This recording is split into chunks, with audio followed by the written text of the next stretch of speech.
Ayat yang pertama dari surat Al-Fatihah itu adalah Bismillahirrahmanirrahim.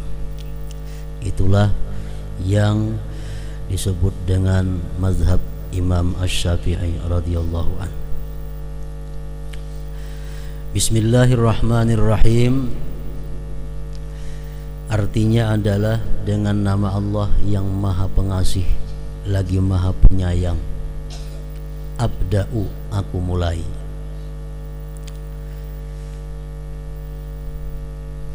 Artinya kita memulai pekerjaan atau memulai bacaan dengan Bismillahirrahmanirrahim.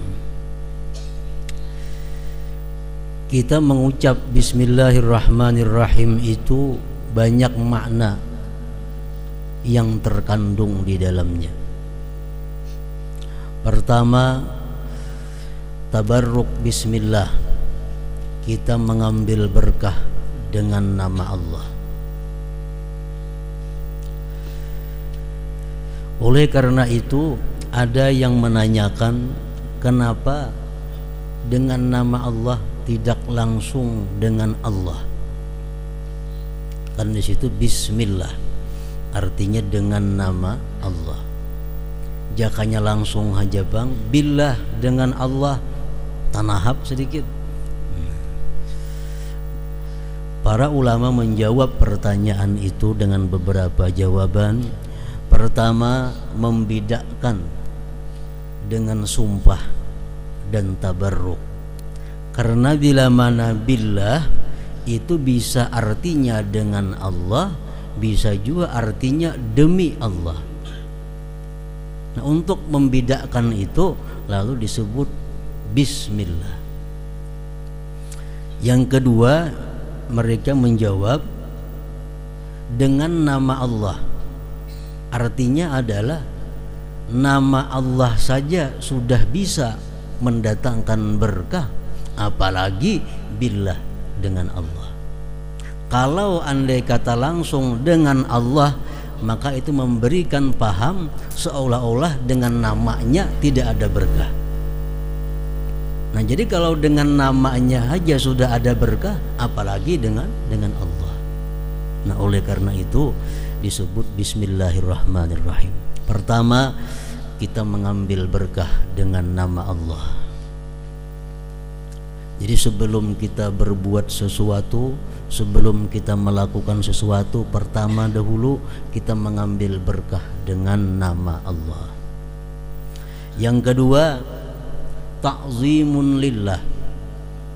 Kita mengucap Bismillahirrahmanirrahim itu ada di dalamnya mengandung membesarkan Allah. Ta'zim. Kita mulai sesuatu dengan nama Allah. Nah, itu membesarkan Allah.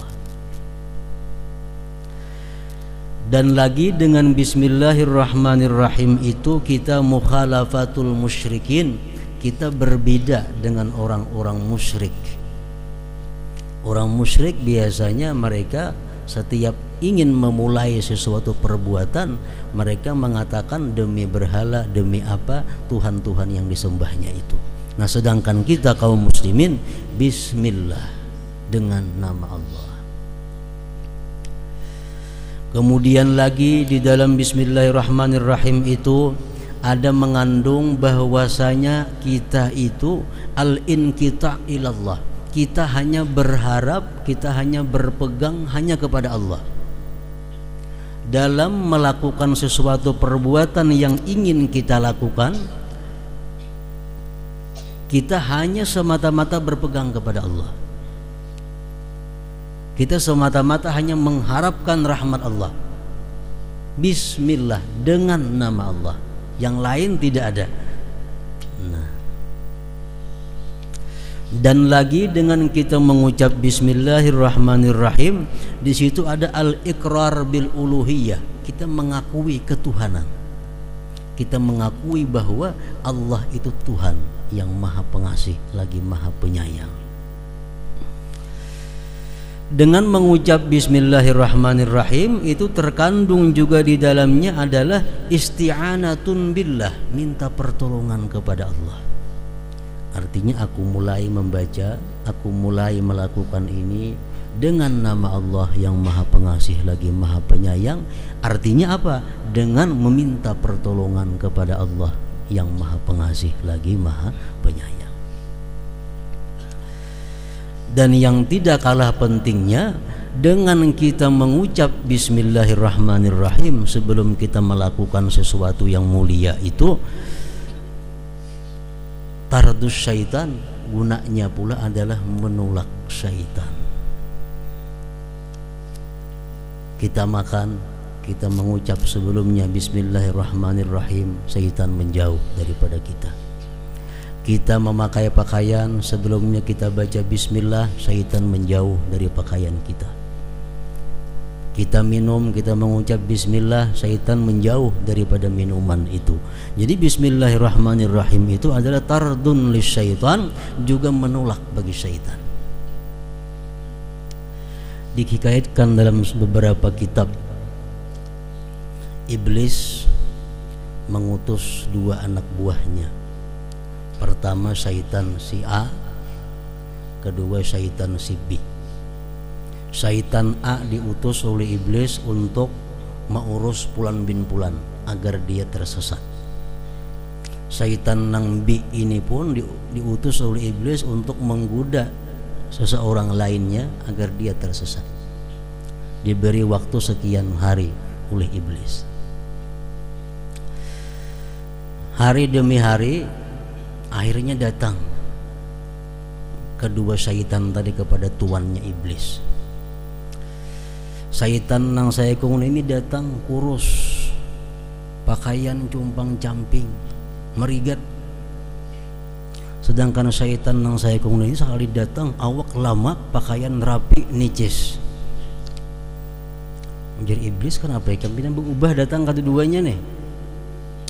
Ujar nang kurus karing itu, nang pakaiannya cumpang camping tadi, wahai iblis, engkau mengutus aku kepada laki-laki nang bila makan bismillahirrahmanirrahim, bila hendak minum bismillahirrahmanirrahim, hendak berpakaian bismillah, hendak berkendaraan bismillah, turun dari rumah bismillah. Jadi aku kata ada kesempatan untuk menggoda laki-laki itu. Akhirnya ia kejadianku macam ini, awak kurus karing, bagi cumpang camping, ikam nang lamak nini pang berpakaian pinarapi ini apa? Aku ikam utus wahai iblis kepada orang nang makannya kada bismillah, minumnya kada bismillah, berpakaiannya kada bismillah. Ya macam ini jadinya aku lamak pakaian baik. Artinya apa? Setiap kita makan makanan kada mengucap bismillah sebelumnya, itu syaitan ikut makan bersama kita. Bukan mengurangi kanyangnya kepada kita, tapi mengurangi berkah makanan itu. Makanan yang kurang berkah itu apa jadinya? Membuat kita malas untuk taat, malas untuk ibadah, malas untuk berbuat kebaikan. Itu akibat daripada makanan yang kurang berkah. Jadi kada gampang, bukan masalah inting. Kalau kita makan bismillahirrahmanirrahim, walaupun makannya sedikit, makanan ini jadi berkah. Bila makanan ini jadi berkah, memberikan kekuatan kepada tubuh kita untuk beribadah, rajin sembahyang, rajin menuntut ilmu, rajin berbuat segala macam kebaikan. Nah, jadi itu pentingnya bismillahirrahmanirrahim ini sebelum makan dan minum itu. Para muhibbin rahimakumullah, Ibnu Mas'ud berkata, man arada ayyunjiyahullah minaz zabaniyah at-tis'ata ashar falyaqul bismillahirrahmanirrahim lianna hurufaha tis'ata ashar. Ujar Ibnu Mas'ud, bismillahirrahmanirrahim itu hurufnya ada 19. Hitung mulai ba itu sampai mim 19 hurufnya. Dan malaikat zabaniyah, malaikat neraka, malaikat yang khusus menyiksa orang-orang yang menentang Allah. Itu jumlahnya 19. Siapa yang mengata bismillahirrahmanirrahim, maka dia akan terhindar daripada malaikat Zabaniyah yang 19 itu. Al-Quran mengatakan, wa ma adraka ma saqar la tubqi wa la tazar lawahatun lil bashar 'alaiha 19. Tahukah engkau neraka? Neraka itu tidak meninggalkan, tidak menyisakan daging, rambut daripada tubuh kalian, semua dibakarnya.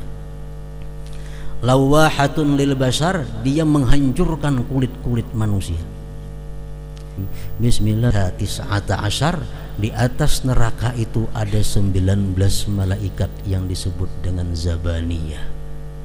Bila kita membaca bismillahirrahmanirrahim dengan hati yang bersih dan penuh keimanan, 19 huruf bismillahirrahmanirrahim itu mendinding kita, mencegah kita daripada cengkraman malaikat Zabaniyah yang 19 itu. Ini khusus bismillahirrahmanirrahimnya. Lain yang hendak makan, lain istilah membaca bismillahirrahmanirrahim. Kalau kita membaca Ratibul Atas, itu sudah ada di sana. Ratibul Atas ada Bismillahirrahmanirrahim, Bismillahirrahmanirrahim, Bismillahirrahmanirrahim, Bismillah tahassadna billah. Nah, jadi ada Bismillah 3 kali di situ. Dan dalam ratib lain itu ada. Hanya ada di Ratibul Atas Bismillahirrahmanirrahim, beliau mengulang-ulang 3 kali.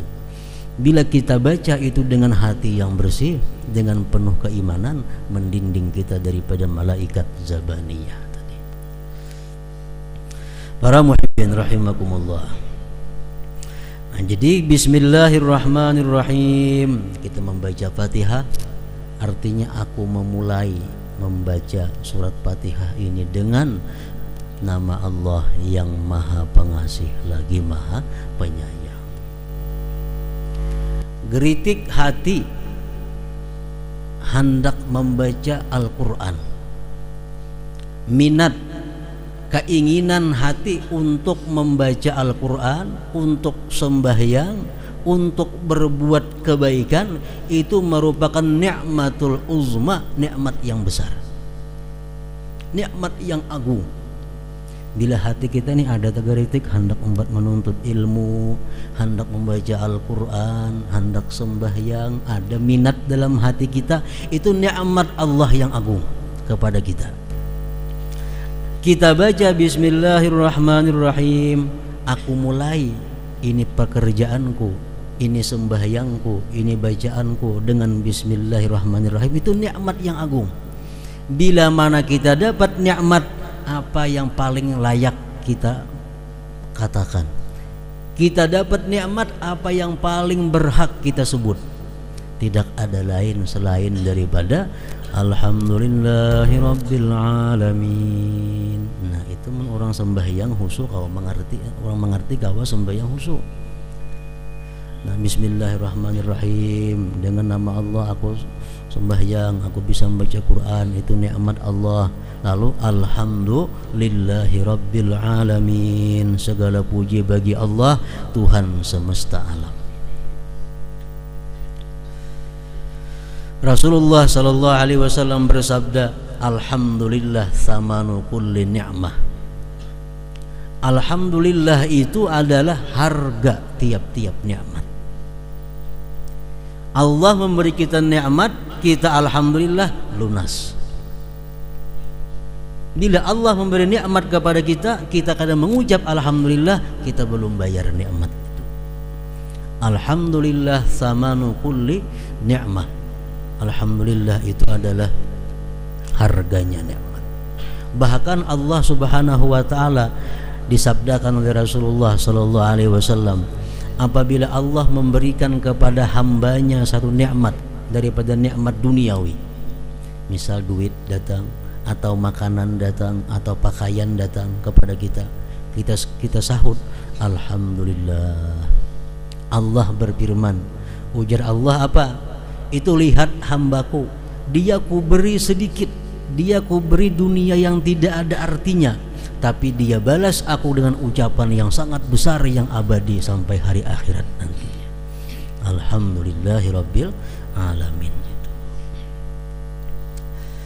Rasulullah sallallahu alaihi wasallam bersabda lagi, alhamdulillah amanun lin ni'mah min zawaliha.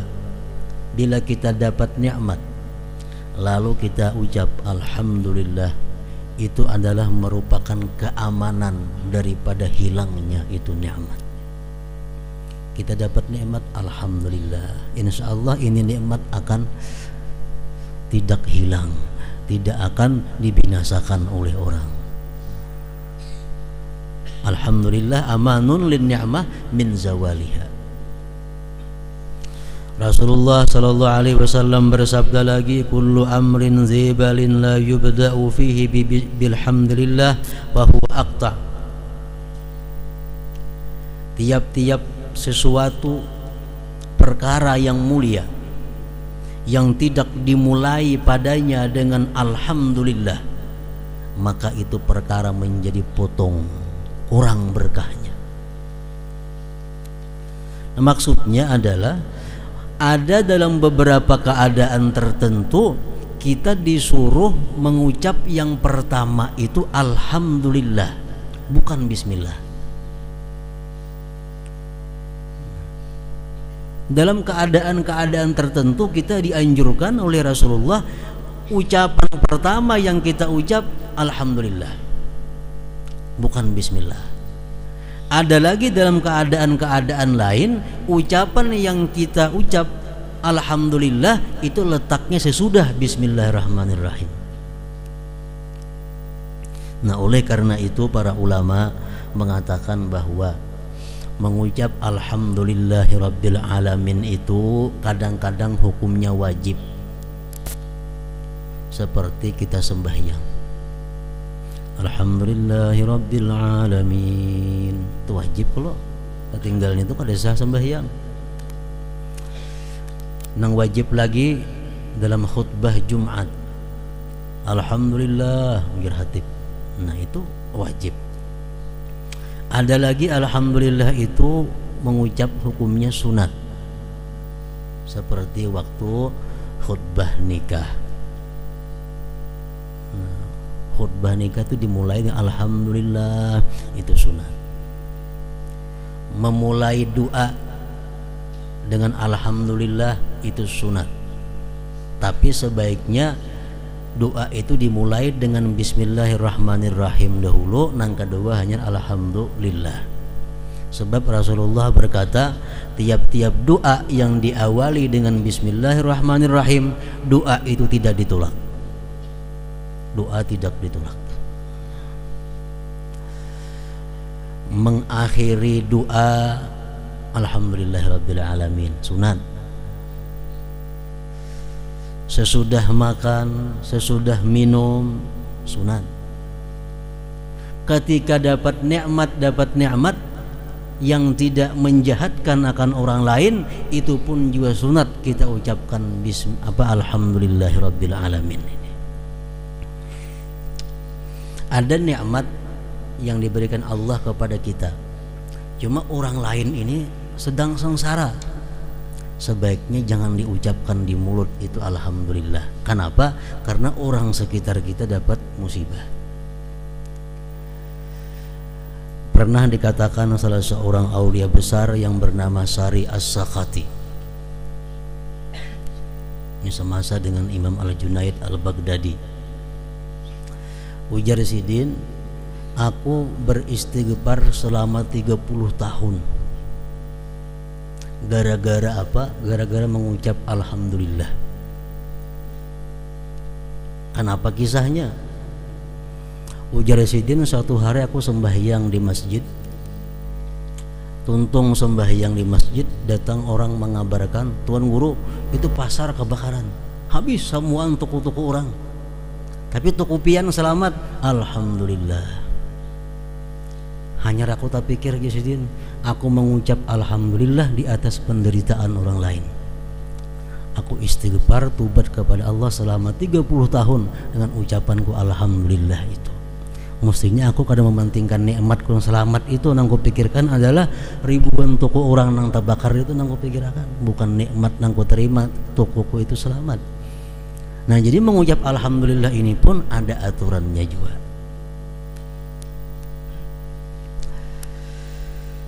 Mengucap alhamdulillah bisa makruh bila mulut kita bernajis atau kita berada di tempat-tempat najis, tempat kotor lainnya.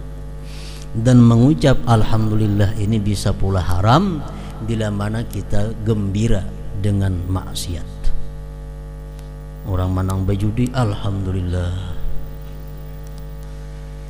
itu menggenali dosanya. Orang minum arak meriga alhamdulillah. Nah, ini adalah ucapan alhamdulillah bukan menambah pahala, tapi justru menambah dosa kepada yang mengatakannya.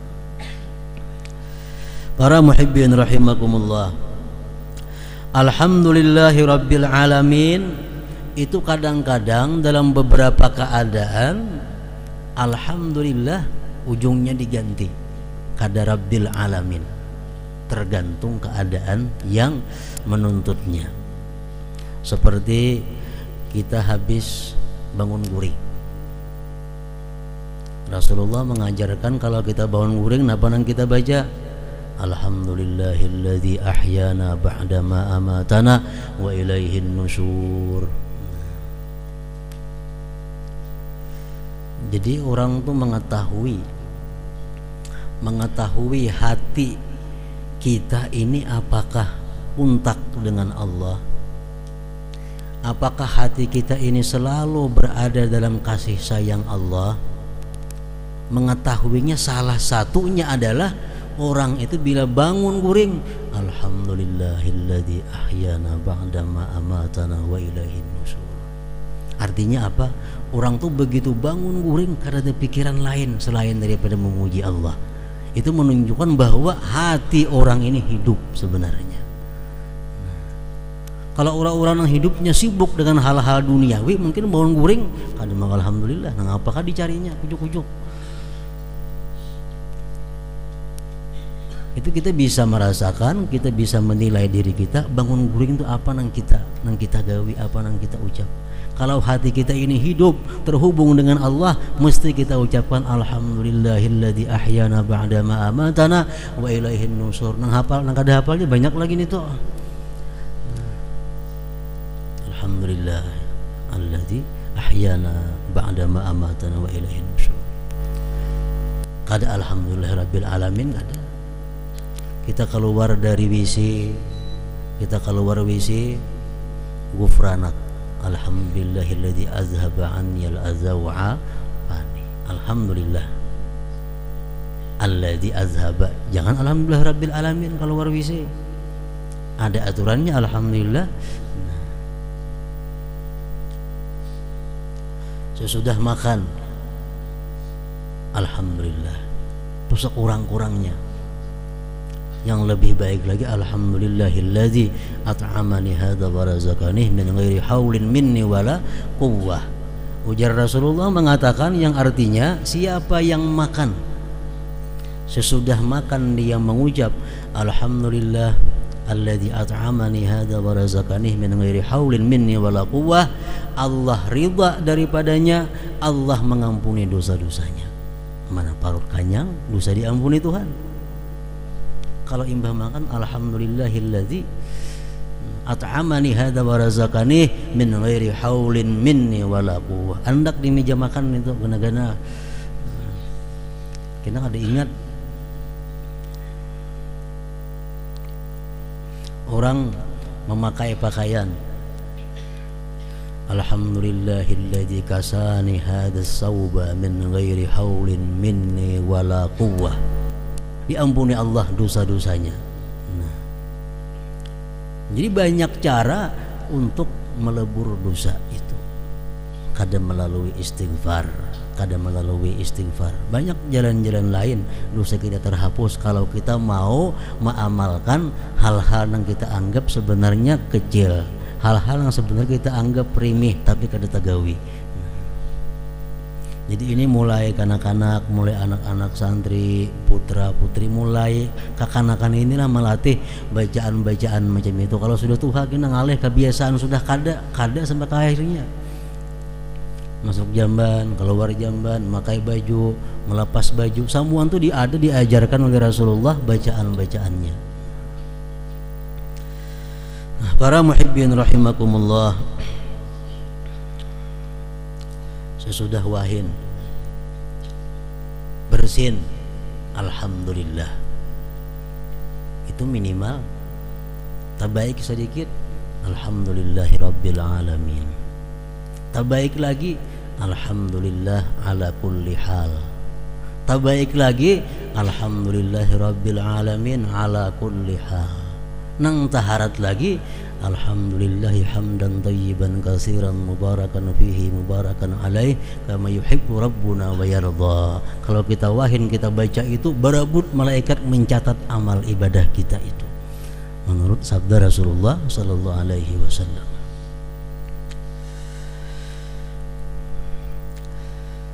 Menurut perkataan para ulama, alhamdulillah samaniyatu ahrufin wa abwabul jannah samaniyah.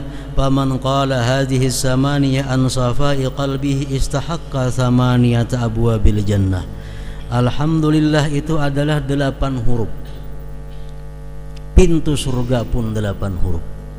Siapa-siapa yang mengata alhamdulillah dengan hati yang bersih, maka dia akan berhak untuk masuk ke 8 pintu surga itu. Duduk kita imbah makan kah, kita renungi nikmat Allah, diberi makanan, kawa menyuap, kawa mengunyah, kawa masukkan ke dalam parut. Kita renungi nikmat-nikmat itu, akhirnya alhamdulillah. Nah iya, itu artinya 8 huruf. Kita baca alhamdulillah berdasarkan hati yang bersih, hati yang penuh merenungi nikmat-nikmat Allah. Nah, kita akan berhak 8 pintu surga nantinya. Nah, sesudah alhamdulillahirabbil alamin, ayat yang kedua daripada surat Al-Fatihah, ayat yang ketiga adalah Ar-Rahmanir Rahim. Ar-Rahmanir Rahim.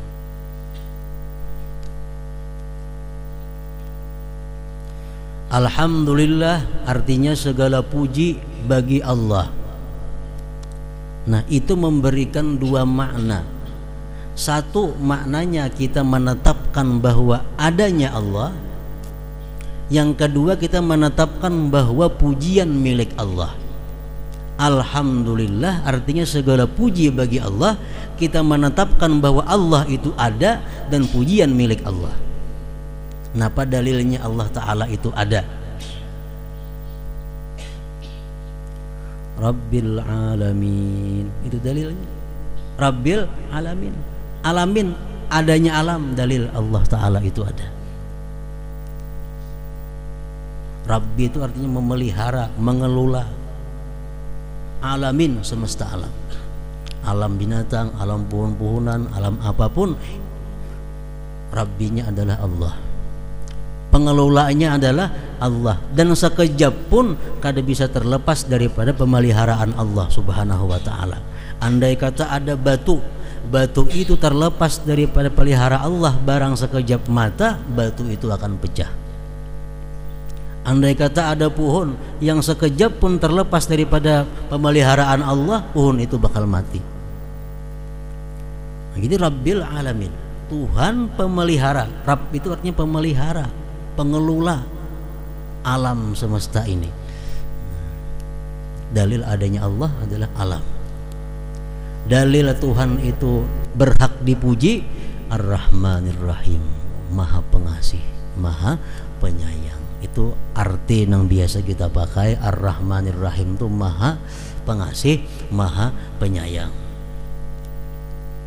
Padahal artinya menurut para ulama adalah Ar-Rahman itu artinya yang memberikan nikmat yang besar, yang agung, yang memberikan nikmat-nikmat yang agung seperti nikmat iman, nikmat Islam, nikmat umur, nikmat sihat, nikmat melihat, nikmat mendengar, itu Ar-Rahman. Kalau Ar-Rahim yang memberikan nikmat yang kecil-kecil, seperti bertambahnya iman, seperti bertambahnya ilmu, seperti tajamnya dua mata, seperti tajamnya dua pendengaran. Itu adalah nikmat yang kecil-kecil, urusannya Ar-Rahim. Jadi Allah memberikan nikmat yang besar-besar dan nikmat yang kecil-kecil. Ar-Rahmanir Rahim.